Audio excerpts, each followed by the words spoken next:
अस्सलाम वालेकुम जनाब। हमारा जो आज का टारगेट है that is chapter number 11 inflation and unemployment. तो शुरू करते हैं सबसे पहले इन्फ्लेशन के साथ। हमारे सामने दो कॉन्सेप्ट आते हैं। First is real inflation and the other is nominal inflation. तो एक है real rate of inflation and the other one is nominal rate of inflation। Basically inflation क्या है पहले इसको समझ लेते हैं। इन्फ्लेशन इज महंगाई, जहां पे prices of goods and services exceed कर जाती हैं, बहुत ऊपर चली जाती हैं। इतनी ऊपर चली जाती हैं कि जो परचेजिंग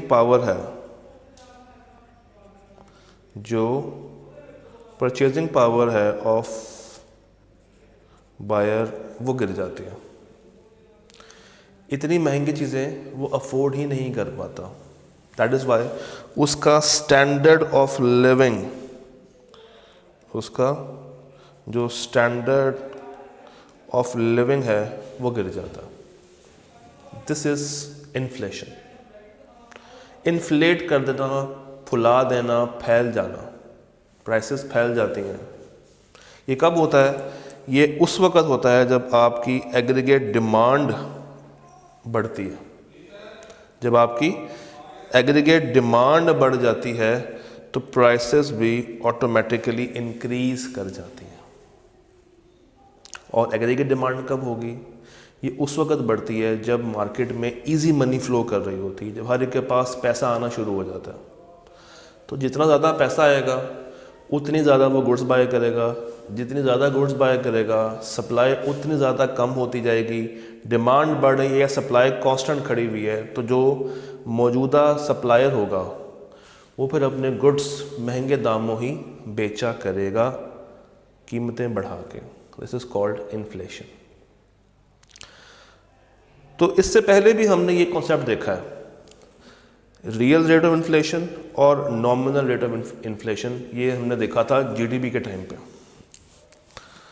होता क्या है, लेट्स से क्वांटिटी है 5000, प्राइस है 10 रुपये सन 2021 में। तो Q इंटू पी क्या बनेगा? 50,000। सन 2022 के अंदर क्वांटिटी तो उतनी ही है, मगर ये 10 रुपया बढ़ के 15 रुपये हो गया और जो रिज़ल्ट आया दैट इज़ 75,000। अब देखने को क्या है? देखने को ये है कि 2021 के मुकाबले में 2022 के अंदर इंक्रीज़ आया है 25,000 रुपये का। मगर अगर हम इसको ज़रा डीप डाउन देखें तो क्वांटिटी तो वही है। ये फ़र्क क्यों आया है? क्योंकि प्राइस के अंदर हाइक आया है, प्राइस बढ़ी है, प्राइस के अंदर इंक्रीज़ आया है, प्राइस बूस्टअप हुई है, जिसकी बिना पे ये 50 से 75 हो गया। ये है आपकी नॉमिनल इन्फ्लेशन। हाँ, रियल इन्फ्लेशन कब होती? रियल उस वक्त होती जब क्वांटिटी भी साथ में इंक्रीज करती, या क्वांटिटी इंक्रीज करती प्राइस उतनी ही रहती, तब हम कहते हैं कि यार ये रियल इन्फ्लेशन है। मगर ये अभी क्या है? It is nominal. ये फूली हुई है, फैली हुई है। क्यों? सिर्फ प्राइस में इंक्रीज की वजह से। If the price of a car went from 10,000 to 11,000, एक चीज़ पहले 10,000 की थी, अब वो 11,000 की हो गई है, इसका मतलब है कि 1,000 बढ़ गया। तो चेंज 1,000 का आया डिवाइडेड बाय बेस प्राइस, इसका मतलब है कि 10% का राइज है, 10% की हाइक आ गई है। बट इन्फ्लेशन वॉज 6%, मगर इन्फ्लेशन जो चल रही है वो थी 6%। इसका मतलब है कि ये 10% तो नहीं होनी चाहिए थी। तो जो गैप है बिटवीन 10 to 6, यानी कि 6 से लेकर 10 तक में जो 4% ऐड हुआ है, जो 4% ऐड हुआ है, that 4% is that inflated amount. That 4% is that inflated amount. इस केस में जो नॉमिनल रेट है वो 10% है। जो नॉमिनल जो इसमें चेंज आया है सिर्फ और सिर्फ प्राइस की वजह से, वो क्या है 10%। एक्चुअल क्या था 6, तो रियल क्या होनी चाहिए थी 4%। रियल क्या होनी चाहिए थी, जो रियल इंक्रीज इन प्राइस है वो होनी चाहिए थी सिर्फ और सिर्फ 4% की। तो ये है आपका concept of real and nominal rate of inflation. Inflation की टर्म बेसिकली क्या है, जब too much money chasing for too few goods, पैसा बहुत ज़्यादा है मगर क्या फ़ायदा जब मार्केट में सामान ही अवेलेबल नहीं है। इसका मतलब है कि जो पैसा आपके पास है भी उसके अंदर इतनी बाइंग कैपेसिटी ही नहीं बची कि आप उस पैसे से कोई चीज़ परचेज कर सकें। General rise in the prices of goods, general hike in the prices of goods. The term inflation generally refers to persistent rise in general price levels. आप persistent उस price level को increase करते रहते हैं, बढ़ाते रहते हैं। First, it is an absolute rise in price level, और उसके बाद Aahista Aahista value of goods बढ़ती जाती हैं। तो एक कंटिन्यूस एक परसिस्टेंट चेंज आता रहता है, इसे कहते हैं इन्फ्लेशन। गरीब से गरीब तर होता जाएगा और अमीर से अमीर तर होता जाएगा। This is actually inflation. पहले आप 100 रुपये के अंदर 10 यूनिट्स बाय कर सकते थे, अब आप उसी 100 रुपये के अंदर 6 यूनिट्स भी बाय नहीं कर सकते, 6 छोड़ें 8 भी बाय नहीं कर सकते। इट मीन्स के अब वो जो बास्केट है ऑफ 10 यूनिट्स 100 रुपये के अंदर नहीं आएगी, अब वो आएगी 120 रुपये के अंदर। तो ये जो 100 से बढ़ के 120 में चलेगी कहानी, ये क्या है, this is we called inflation. ये है महंगाई, ये है इन्फ्लेशन। अगर मुझे इन्फ्लेशन को मेजर करना है, तो इन्फ्लेशन रेट मैं निकालता हूँ CPI in current year minus CPI over previous year. तो CPI करंट ईयर का माइनस कर दूंगा CPI प्रीवियस ईयर के साथ और डिवाइड कर दूंगा CPI इन प्रीवियस ईयर, यानी कि new minus old divided by हमेशा ओल्ड होता है। After change minus before change divided by before change multiply by 100। हम यहाँ से अपना इन्फ्लेशन रेट निकाल सकते हैं। If we know that inflation is caused by continuous increase in the general price level. अब हमें ये पता है कि इन्फ्लेशन क्यों आ रही है, क्योंकि जनरल प्राइस लेवल के अंदर इंक्रीज आ रहा है और कॉन्टिन्यूअस बेसिस पे आ रहा है। तो इसको मेजर कैसे किया जाए, उसके लिए हमारे पास ये फॉर्मूला है। तो जो मोस्ट कॉमन वे है for this is CPI index. Basically ये CPI इंडेक्स है, consumer price index. Change in CPI divided by CPI of previous year multiply by 100। Current year का है 110, पिछले साल का था 100, तो किस तरह निकालेंगे, 110 minus 100 divided by 100 multiply by 100, ये आ जाएगा आपका 10%। तो CPI की कुछ हमारे पास और फॉर्मूलाज भी हैं, वो भी देख लेते हैं। CPI मेजर करता है change in price level of goods and services purchase by house holds. Current year में जो आ रही हैं, जो करंट ईयर में आ रही हैं डिवाइडेड बाय बेस ईयर। अब इसमें आप लेस्पेयर का भी यूज़ कर सकते हैं, पाशे का भी यूज़ कर सकते हैं, वेटेड प्राइस इंडेक्स भी निकाल सकते हैं। ये सारे इंडेक्सेस आपने ऑलरेडी स्टडी किए हैं जब आप लोगों ने QM पढ़ी होगी। तो मेरा नहीं ख्याल कि इस लेवल पे आके आपको इसकी वर्किंग बतानी चाहिए। होपफुली आप लोगों ने ये वर्किंग ऑलरेडी कवर की होगी QM के अंदर।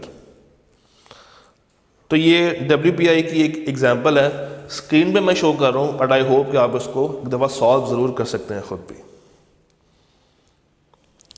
लिमिटेशंस क्या हैं सीपीआई की? Number 1, not fully representative. क्यों? क्योंकि इसके अंदर आप एवरेज लेते हैं, आप एवरेज ले रहे हैं और हर कंज्यूमर उस एवरेज के मुताबिक चीज़ों को कंज्यूम नहीं करता। हर कंज्यूमर की कंजम्पशन के ऊपर डिफरेंट फैक्टर्स प्ले करते हैं। तो single people will have different spending habits as compare to married couples. हर एक का खर्चने का तरीक़ाकार और है, मेरा और है, आपका और होगा, मेरी इनकम और है, आपकी इनकम और होगी, मैं गरीब हूँ, आप अमीर हैं। इसका मतलब ये है कि आपने खर्चना उस तरीके से है जितनी आपके पास इनकम आती चली जाएगी। उस लिहाज से आप महंगाई को काउंट करते हैं कि आपके लिए वो महंगाई हुई भी है या नहीं हुई। तो ये बेसिकली फुल रिप्रेजेंटेटिव नहीं है, because we are taking the average. और एवरेज जब हम लेते हैं तो हम सब की नुमाइंदगी अलग तरीके से नहीं करते, हम उसको कंबाइंड वे में देखते हैं। Changing quality of goods and services. A price rise may come about because of an improvement in the quality of good, or it may be due to increase in cost. This is not distinguishable and can be problematic if a price rise is wrongly attributed as inflationary, when in fact it is a superior product. कभी कभी goods दूसरों से ज़्यादा superior भी होते हैं, महंगे goods होते हैं, इम्पोर्टेड गुड्स होते हैं, उनको देख के भी हम उनको कंसिडर करते हैं, सीपीआई में डालते हैं और उसके साथ कंपैरिजन शुरू कर देते हैं अपने लोकल गुड्स का, जो कि हमें ये शो करता है कि हाँ वाकई में महंगाई हो गई है, जो कि असल में क्वालिटी का भी फ़र्क होता है। तो अगर आपने कंपैरिजन करना है तो both the goods should be of same quality. Index number problems. अब ये एक डिबेटेबल इशू है, as this can drastically change the value of numbers. Substitution biasness. अब अगेन इकोनॉमिक रियलिटी क्या है कि जब certain goods became significantly more expensive, consumer में फाइंड लेस एक्सपेंसिव और वो उसके ऑल्टरनेट्स तलाश करने शुरू कर देता है। बट रियलिटी यही है ना, that when certain goods become significantly more expensive, जब गुड ए है, लेट्स से ये बहुत ज़्यादा एक्सपेंसिव हो गई है, तो कंज्यूमर क्या करेगा, वो उस गुड ए का ऑल्टरनेट तलाश करना शुरू कर देगा और वो ऑल्टरनेट क्या होगा, definitely less expensive as compare to that original product. तो सीपीआई इस चीज़ को इग्नोर कर देती है। टाइप्स ऑफ इन्फ्लेशन या degrees of inflation. First we have moderate inflation, इसे हम कहते हैं लो इन्फ्लेशन, जहाँ पे महंगाई remains with in the range of 1 to 20% per annum. महंगाई होती है मगर बहुत ही आहिस्ता आहिस्ता बढ़ रही होती है, मॉडरेट तरीके से बढ़ती है, एकदम से जंप नहीं आता, ना इतनी स्लो है ना इतनी हाई है। महंगाई एग्जिस्ट करती है, 1% से लेके 20% तक उसकी मूवमेंट है, मगर स्लोली एंड ग्रेजुअली मॉडरेट तरीके से वो मूव करती है। Creeping inflation. On the lower side, if it remains less than 5%, we call it as creeping. और अगर वो 5 से एक्सीड कर जाए तो हम उसको ट्रॉटिंग इन्फ्लेशन कहते हैं। अगेन एमसीक्यू के लिए ये इंपॉर्टेंट हो सकता है। तो मॉडरेट की दो टाइप्स हैं, एक है क्रीपिंग और एक है ट्रॉटिंग। एक क्रीपिंग है और एक ट्रॉटिंग है। क्रीपिंग इज लेस देन 5% और trotting is more than 5%। Then high inflation. भाई इसमें क्या है, इसमें प्राइसेस एकदम से बहुत ही तेजी से ग्रो करती हैं, राइज करती हैं at a very quicker rate. It is less likely that the prices may be increasing at annual rate of 60% or even 100%, doubling each year. जब बहुत ही तेज़ी के साथ महंगाई होनी शुरू होती है तो ये कहलाती है हाई इन्फ्लेशन, जिस तरह ब्राज़ील में देखा गया था इन 1970s के एकदम से तूफान बदतमीज़ी होना शुरू हो गया था। हाइपर इन्फ्लेशन, इससे भी तेज rapid excessive and out of control price hike, normally हम इसको जिम्बाब्वे के अंदर देखते हैं जहाँ पे 79, 600, 000 से प्राइसेस बढ़ रही हैं। तो जिम्बाब्वे के अंदर हमें हाइपर इन्फ्लेशन देखने को मिलती है, जहाँ पे समझ नहीं आती कि प्राइसेस किस तरीके से ग्रो कर रही हैं। बहुत ज़्यादा एकदम से हाइक आता है, आप थैले भर के लेके जाते हैं और मार्केट से कुछ दाल चावल लेकर आते हैं जिम्बाब्वे के अंदर। Deflation and stagflation. डिफ्लेशन क्या है? जहां पे प्राइस अब डिक्रीज कर रही है कंसिस्टेंटली, यानी कि उसका इन्वर्स डिफ्लेशन, और इकोनॉमी के लिए दोनों ही खतरनाक है, इन्फ्लेशन भी और डिफ्लेशन भी। बल्कि ये कहना गलत नहीं होगा कि deflation is more problematic, deflation is more problematic as compare to inflation. तो कंट्रेरी सिचुएशन जहां पे प्राइसेस कम हो रही हैं, ये डिफ्लेशन है। तो ना कम हो ना ज़्यादा हो, देयर शुड बी इक्विलिब्रियम, जहां पे ना इन्फ्लेशन है और ना ही डिफ्लेशन है। स्टैगफ्लेशन, स्टैगफ्लेशन कहते हैं स्टैग्नेंट रहने को, फिक्स रहने को। Slow economic growth combined with high unemployment leading to economic stagnation with higher inflation and reduced gross domestic product. Stagflation के अंदर हाई अनएम्प्लॉयमेंट होना शुरू हो जाती है, लोग बेरोजगार होना शुरू हो जाते हैं, इकोनॉमी फंस जाती है, स्टैग्नेंट रह जाती है, इन्फ्लेशन बढ़ रही होती है और रिड्यूस्ड डोमेस्टिक प्रोडक्ट्स, जीडीपी आपका गिर रहा होता है। इसके टाइप्स भी हैं कुछ। एक है डिमांड पुल इन्फ्लेशन, एक है डिमांड पुल इन्फ्लेशन, यानी कि डिमांड बढ़ रही है। पहले मेरे पास इक्विलिब्रियम पॉइंट यहां पर था, शॉर्ट रन के साथ इस प्राइस के ऊपर इक्विलिब्रियम पॉइंट था, और ये है फुल पोटेंशियल के ऊपर। आहिस्ता आहिस्ता डिमांड बढ़ने से प्राइसेस बढ़ रही हैं, P1 से P2, फिर P2 से P3, ये ग्रोथ आ रहा है। अब डिमांड ये है, फिर ये है, इसका मतलब ये है कि इसके बढ़ने से प्राइसेस बढ़ रही हैं और आपकी जो आउटपुट है वो इंक्रीज हो रही है। क्यों? डिमांड जो बढ़ रही है।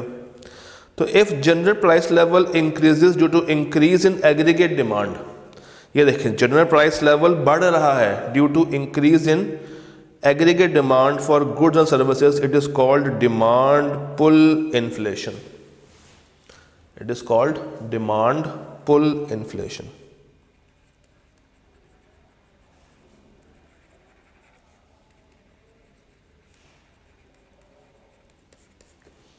डिमांड पुल यानी कि प्राइसेस बढ़ रही हैं with increase in aggregate demand, demand का शिफ्ट हो रहा है आउटवर्ड, बाहर की तरफ जा रहा है।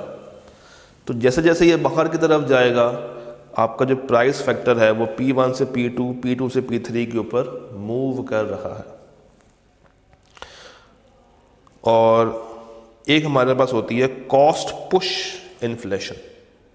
अब इसमें देखें तो डिमांड एक जगह पे स्टिल है, मगर शॉर्ट रन मूव हो रहा है, शॉर्ट रन लेफ्टवर्ड जा रहा है। शॉर्ट रन लेफ्टवर्ड क्यों जाएगा? क्योंकि कॉस्ट पुश है। इसका मतलब है कि कॉस्ट ऑफ प्रोडक्शन बढ़ रही है।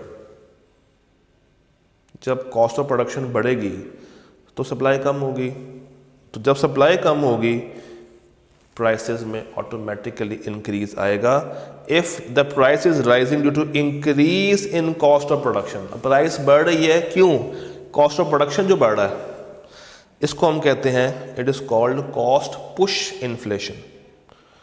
शॉर्ट रन, जो आपका शॉर्ट रन एग्रीगेटेड सप्लाई है, वो लेफ्टवर्ड मूव हो रहा है due to increase in prices, जिससे P1 से P2, P2 से P3 के ऊपर प्राइस आपकी जा रही है। कीपिंग इन माइंड कि डिमांड वही है, डिमांड वही है, सप्लायर के पास इनपुट महंगा है, तो जब इनपुट महंगा है तो वो चीज़ें कम बनाएगा।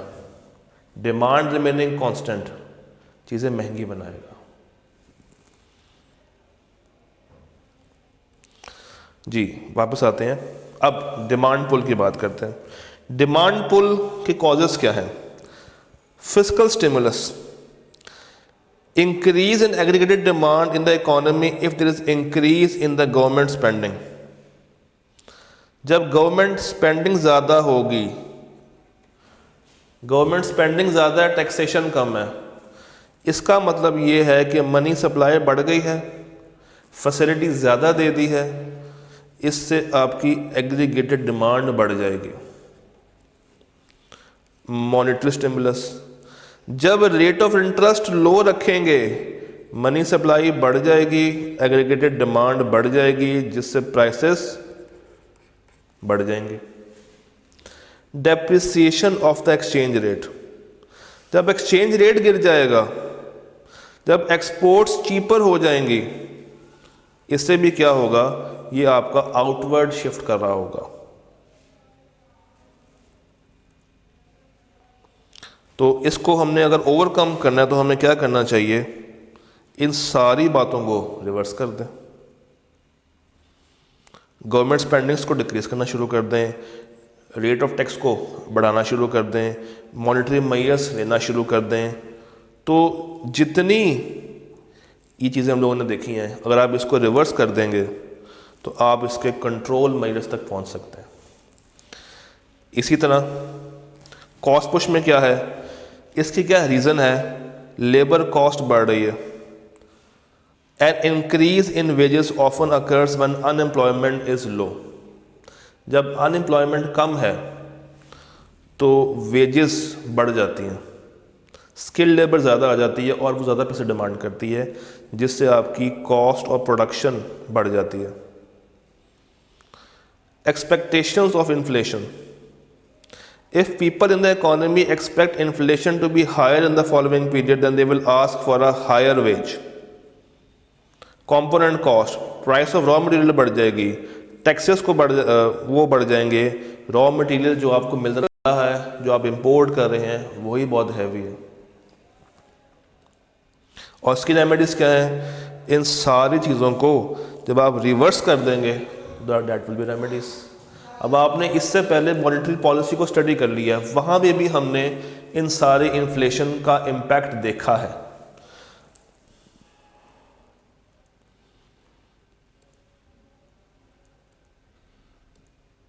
जी, what is cost of inflation? Inflation होने से क्या क्या खतरात होंगे, क्या क्या इसके नेगेटिव इफेक्ट्स हैं? Number 1, income redistribution. Higher inflation can have a regressive effect on the lower income families and elderly people in the society, especially if the price of food and utilities increases drastically. Income को आप सही से distribute नहीं कर पाते हैं जब inflation हो जाती है। फिर वही बात करूँगा कि अमीर मज़ीद अमीर होता जाएगा और गरीब मज़ीद गरीब होता चला जाएगा। सोसाइटी के अंदर एक रिग्रेसिव इफ़ेक्ट हमें देखने को मिलता है, रियल इनकम गिर जाती है। महंगाई होने से आपके पास जो पैसा है उसके अंदर जो वैल्यू है वो गिर जाएगी। अब आप उस पैसे से उतनी प्रोडक्ट्स बाय नहीं कर सकते जो कि आप पहले बाय कर सकते थे। नेगेटिव रियल इंटरेस्ट रेट, अगर तो saving interest rate is lower than inflation then those who rely on savings. अगर तो आपने पैसा रखा हुआ है, संभाल के सेव किया हुआ है और उसको किसी काम में नहीं लगाया हुआ, तो वो पैसा पड़े पड़े गल रहा है, उसकी वैल्यू गिर रही है। Cost of borrowing, cost of borrowing high. Business competitiveness, अगर प्राइसेस बढ़ रहे हैं इन वन कंट्री तो उसकी देखा देखी दूसरे लोग भी अपने प्राइसेस को बढ़ा लेंगे या वो कम कर लेंगे और लोग फिर बाहर शिफ्ट हो जाएंगे, तो आपके मुल्क से कोई ख़रीदारी नहीं करेगा। अनसर्टेनिटी, अब पता ही नहीं है कि बिज़नेस ने आगे चलना भी है या नहीं चलना है। महंगाई से बहुत सारे बिजनेसेस बंद हो जाते हैं, वो हाईली वॉलेटाइल हो जाते हैं। Government performance, rapid inflation also hurts government in different ways. ये लोगों की परचेजिंग पावर कम कर देती है और गवर्नमेंट को फिर ज़्यादा स्पेंड करना पड़ता है ताकि वो लोगों की परचेजिंग पावर को फिर से बढ़ा सके। डेटर और creditor. Debtor benefits from inflation because inflation reduces the value of money. Conversely creditor suffers. वो बंदा जिसने पैसे दिए हैं, वो बंदा जिसने पैसे दिए हैं, जो लेंडर है, जो क्रेडिटर है, उसको नुकसान होगा, क्योंकि जब उसको पैसे वापस मिलेंगे उस पैसे की वो वैल्यू नहीं रहेगी। मगर जिसके पास आज पैसे आ गए हैं उधार वाले, जब वो रिटर्न करेगा तो उसकी वैल्यू ऑटोमेटिकली कम हुई होगी। तो बोरोवर फ़ायदे में है, लेंडर आपका नुकसान में है। क्या इन्फ्लेशन का कोई पॉजिटिव इफेक्ट भी होता है? तो sir inflation is not always bad. Slow inflation या माइल्ड इन्फ्लेशन जो है वो इकोनॉमी के लिए बेनिफिशियल भी होती है। It is sine of expanding economy and is identified with the lower level of unemployment. ये शो करता है positive growth towards the economy. तो यहाँ तक हम लोगों ने इन्फ्लेशन को देखा है। अब हम लोगों ने आगे बात करनी है ऑन अनएम्प्लॉयमेंट। तब तक के लिए